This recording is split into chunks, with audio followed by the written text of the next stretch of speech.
This is 19-year-old Sade Robinson leaving a bar with her date, unaware that these are the last hours of her life. While she's been enjoying the chance to meet someone new, her date has been focused on something darker, far darker.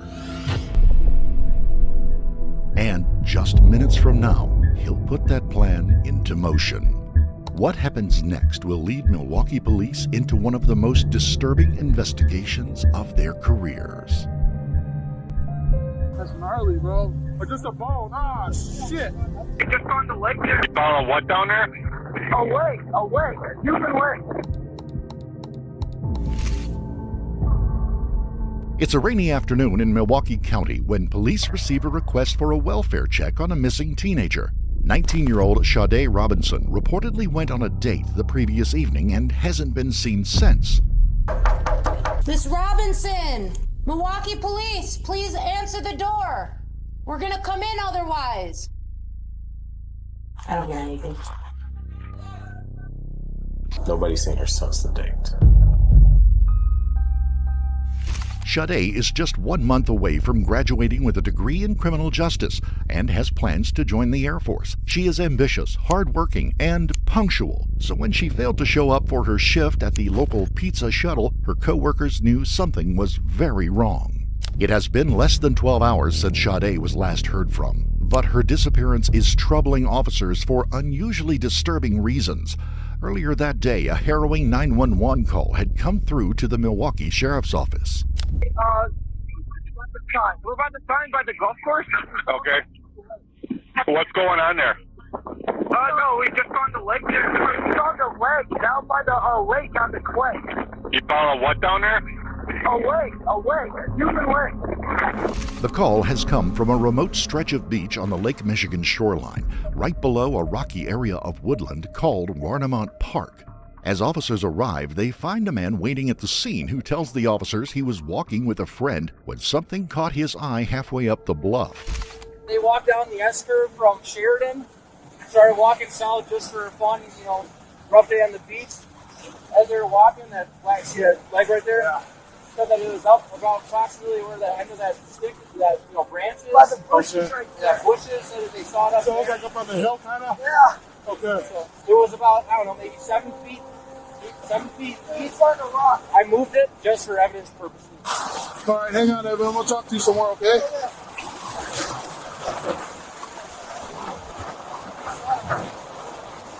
The leg appears to have been cleanly sawn off at the hip. The victim is a young African-American female. Disturbingly, there is still pink nail polish on her toes. If it's up on the hill, like I said, waves aren't going that high. If somebody could, killed and dumped over. Let's clear the air, make sure there's not the rest of her up there. That's gnarly, bro. Yeah. Have you found one before? Or just a bone? Ah, shit. I mean, this look well preserved. That's what I was saying. Like, it looks like doesn't look that old. You know what I mean? Officers have already made 2 important observations. The body part was not washed ashore, but thrown down from the wooded area above the beach. And whatever happened here occurred just hours ago. Both suspicions will prove correct.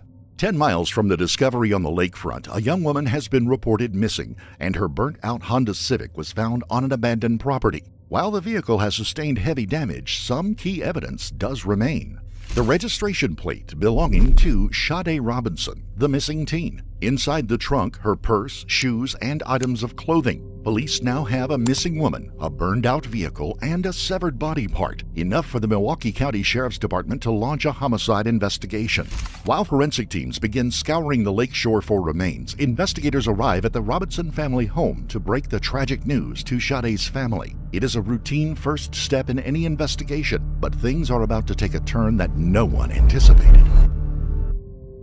Sade's sister tells officers that she and Sade share the Life 360 app, a location-sharing app which tracks an individual's location with greater precision than any cell phone data. It could prove a crucial lead for detectives, and just as they hoped, the app provides the exact map of Sade's every move the night she vanished. Together with surveillance footage pulled from each of her locations, officers now have a complete account of her every last moment.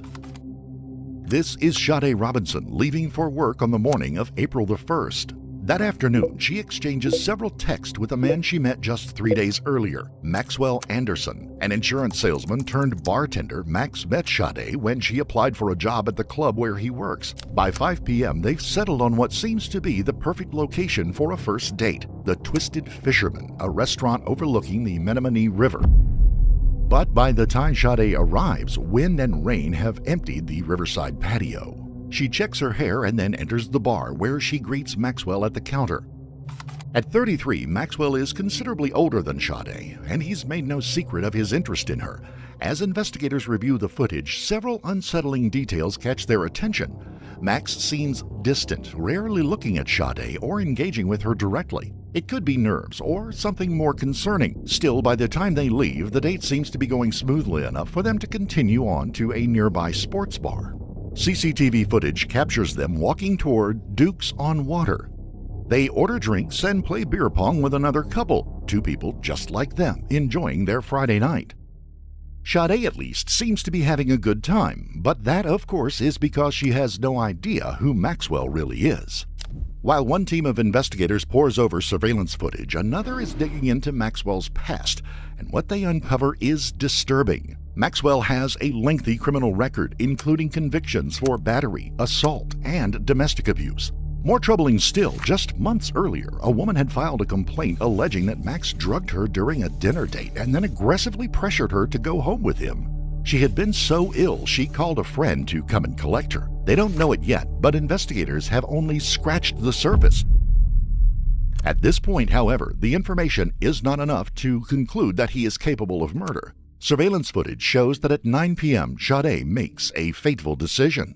She leaves the bar with Maxwell. They walk towards his car, their behavior unremarkable to anyone who might pass them. Maxwell briefly puts his hand on her waist as they cross the street, then drive together to Maxwell's house on the south side of the city. At around 9:25 p.m., a doorbell cam captures them arriving. Over the next few hours, faint silhouettes move back and forth on the upper floor, Maxwell's living room. The movement continues for several hours, during which time officers can only hope the date is panning positively, a hope far removed from the gruesome truth they'll learn just hours from now. The time is now 12 a.m. on April the 2nd, the same day the severed leg would be found on the shore of Lake Michigan. Footage captures two brief flashes as Sade unlocks her car, then drives in the direction of her apartment. But this is where things take a strange turn. Instead of driving home, surveillance cameras capture her driving aimlessly. The next 2 hours, her Honda Civic moves between random locations, the windows fogged with condensation.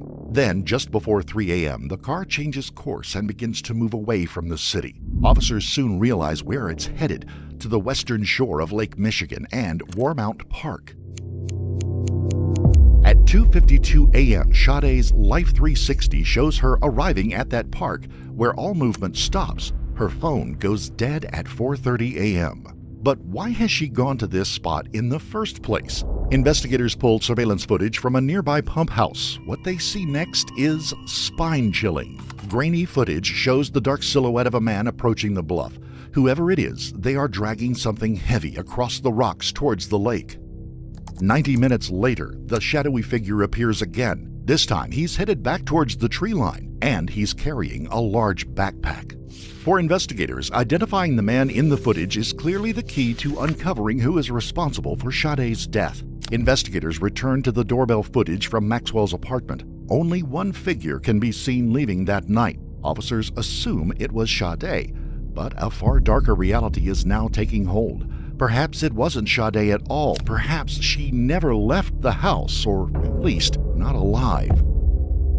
The only way for officers to determine this is by accessing Maxwell's house. While they wait for the warrant to be processed, detectives canvass the neighborhood for witnesses and quickly uncover disturbing new information. Neighbors describe seeing Maxwell regularly digging in his yard, supposedly part of an underground room he was building.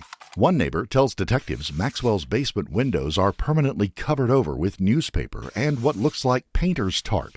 Each new detail is painting an increasingly troubling picture, but if anyone knows the truth about what goes on in that house, it is Maxwell's tenant, Pete Warbington, who rents the middle floor. Detectives bring him in for an interview. Is there anything out of place or weird that you find down in the basement? I just thought he was always a dirty guy, you know. When I go down there in the basement, the only thing that's really out of place, you know, he's got a bunch of tools and stuff everywhere, a bunch of paint everywhere, but it's always been that way. Okay. I didn't really notice anything in the basement since then that would be considered odd. I just thought he was an odd dude. He's always working on like arts and crafts, not arts and crafts, but like home he calls it home improvement, but he's obviously no good at it. And he would just do that constantly, building weird stuff, or, you know, he built that shelf that's above our washer and dryer out of like a door or something. And so he was always constantly doing like arts and crafts and stuff, and, you know, in the basement, as far as the basement goes, that's just how it's always looked. Okay. So I never thought anything of it. It's his house, you know? Yeah. Like, what do you mean, like an odd person? Like, what character? Like you said, just like the woodworking. Yeah, kind of just stuff? the woodworking, and like he'd be building all this stuff, and he was constantly hammering. Like in his attic, I know that he did some work up there, and that was one of my biggest grievances with him. And it's like, I don't want to work all day and then come home and hear you beating on stuff, you know. And that's my biggest grievance. And it's like, well, what are you doing? And he's like, oh, I'm building a shelf for over our laundry. Like, you didn't need to do that. That's so weird. There's a 5-panel shelf right next to the washer and dryer that you're not even using. Yeah, what's the big old hole? He says he was gonna turn that into a shed with like a basement, and they said like when it gets cold in the winter, that's where I was gonna keep my dogs. And I'm like, this is the dumbest idea I've ever heard in my life. You don't like, you know. And he did do the fence around, and I appreciate that. Having a dog, you know, I like a fenced in yard, and he did good with that. And I think that just kind of amped his head up to do all this other stuff, and he's got all these ideas and stuff. And that was supposed to be some kind of subterranean hole for his dogs, and then in the top it was going to be storage for like lawn stuff or whatever. That was his idea. And then there's another hole going like back to the garage. He said he was going to do an outdoor bar there. And the guy's just weird, man. He had all these weird ideas that you just, as a normal person, you look at that and you're like, that's never going to work. You know what I mean? It's not much to go on, but the very next day, a woman will step forward with information that will place Maxwell squarely as the detective's prime suspect. There's just one thing that I thought was really odd. So on Instagram, March 28th, he sent me this video.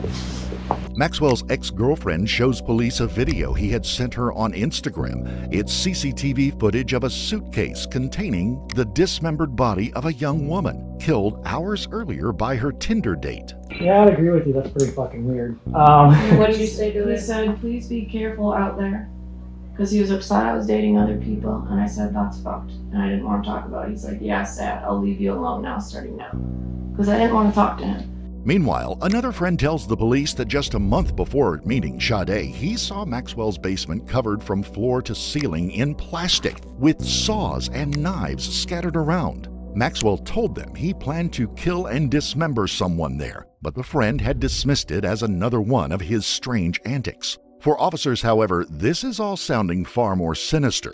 On April the 12th, 2 days after Sade's disappearance, a team of officers arrive at Maxwell's house with a search warrant, while another unit tracks his movements. But as soon as they begin tailing him, he turns and starts heading home. With few other options, officers intercept him 2 blocks from his house under the pretense of a traffic violation, and they arrest him. 32 head to southbound Hampton on, 45 southbound Hampton on for Apollo, return for highway. Any weapons on you, sir? No.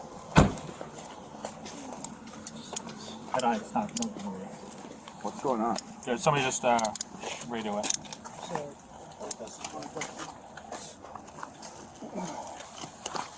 124 dispatch. Stop.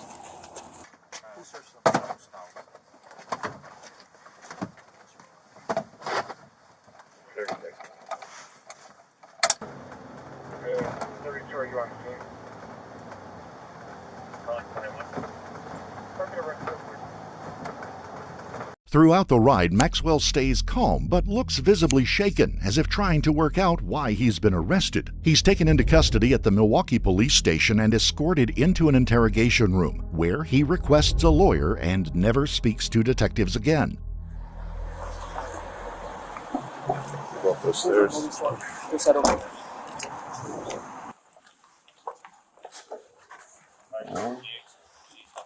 Just take his 2 jackets, boots, belt, boots. You have anything in your pockets? No.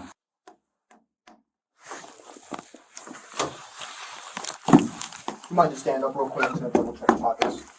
Just makes it look nice.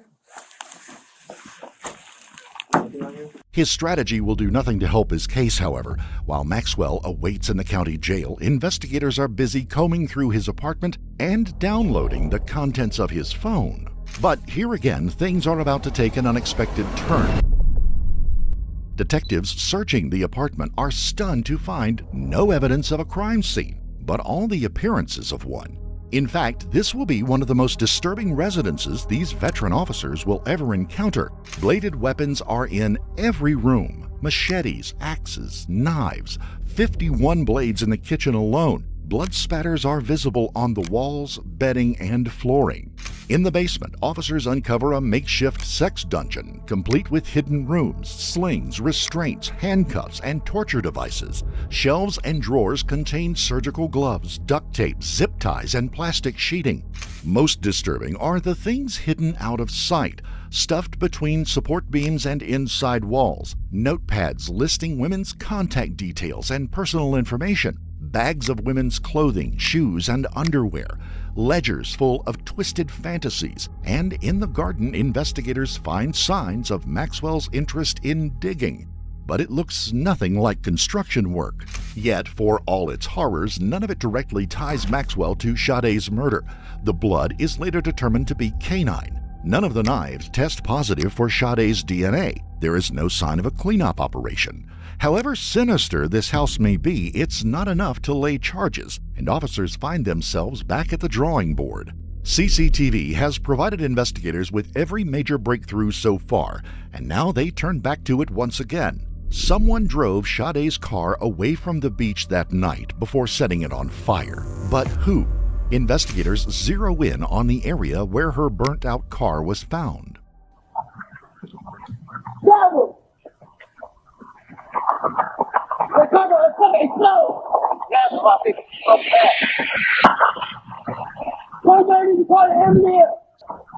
Hey! Call the fire department. Hey! Call the fire department. Call the fire department.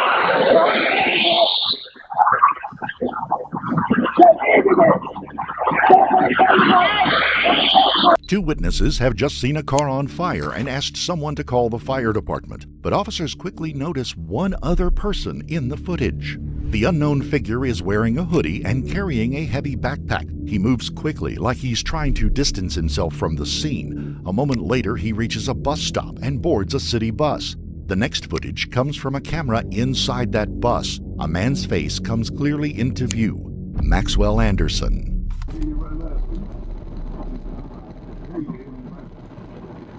What about you?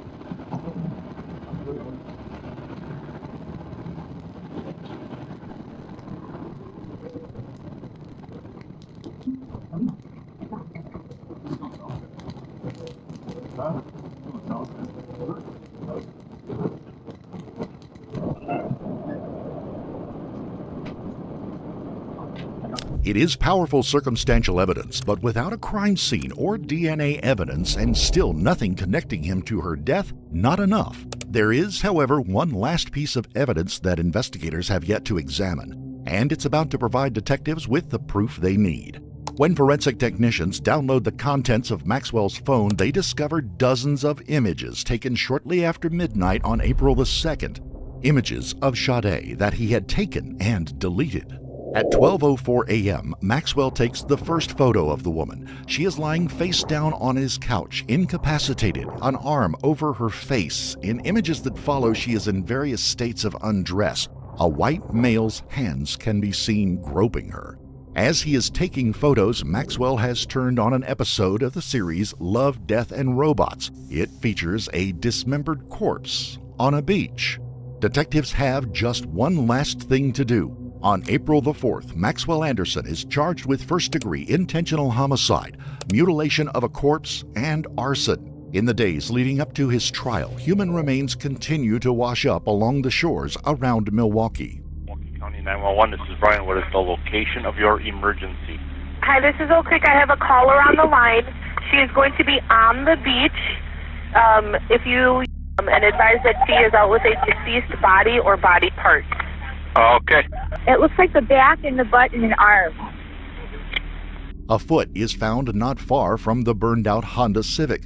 Nearly a month later, an arm washes up on a beach in Waukegan, Illinois. All the remains have since been identified as belonging to Sade Robinson. During his trial, prosecutors argue that Maxwell's fast and confident actions that night suggested extensive planning. The evidence on his phone suggests Sade Robinson was drugged at his home before he killed her and drove away in her vehicle. The lack of any blood evidence in her car suggests that she was dismembered on the beach during the 90-minute window in which Maxwell was out of view of any cameras. He has not been connected to any further homicides. On June the 6th, 2025, a jury found Maxwell Anderson guilty on all counts. He was sentenced to life in prison. To this day, he protests his innocence. I would like to start by saying that from the bottom of my heart, my deepest and most sincere condolences go out to Sade's family, as well as everyone else affected by this tragedy.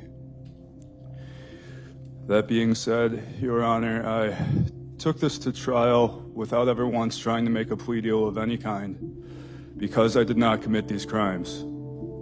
And so I plan to appeal my convictions while I hope and pray that further investigations not only prove my innocence, but find and deliver true justice.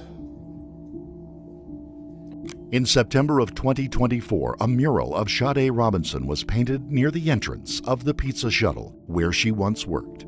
People grabbing a slice at Pizza Shuttle on the east side will notice something new. A mural of 19-year-old Sade Robinson, a face that regulars would recognize. She wanted better for herself, she wanted better for me, and she was looking to join the Air Force, so she had been meeting with recruiters. That's how much she wanted to do everything that she dreamed of doing. Seeing her live her life as such a hard worker who never let anything stop her, I knew that she would want me to do that after I lost her, that she would want me to keep living. And so I'm gonna remember her by following in her footsteps and fill the hole that she left, although I know I can never live up to anywhere near her shoes. We would like to extend our most sincere condolences to the friends and family of Sade Robinson.